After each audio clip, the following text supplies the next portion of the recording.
ব্যক্তিগত ও পারিবারিক স্বাস্থ্য সুরক্ষায় হাত ধোয়ার গুরুত্ব অপরিসীম। কোন কোন সময় হাত ধোয়া অতীব জরুরি তা হলো খাবার তৈরি ও পরিবেশনের আগে, নিজে খাওয়ার আগে, শিশু বা রোগীকে খাওয়ানোর আগে, নিজের শৌচকাজের পরে, শিশুর শৌচকাজ এবং মল পরিষ্কার করার পর। হাত ধোয়ার ৮টি পর্যায়ে বাধা রয়েছে। সঠিকভাবে হাত ধোয়ার ক্ষেত্রে ধারাবাহিকভাবে ধাপগুলো অনুসরণ করা উচিত।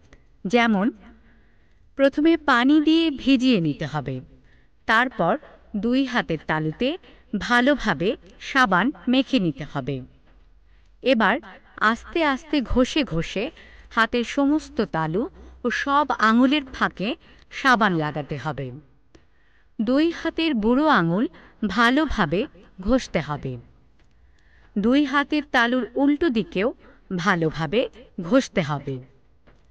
২ হাতের আঙুলের সমস্ত নখের ভেতর পরিষ্কার করতে হবে।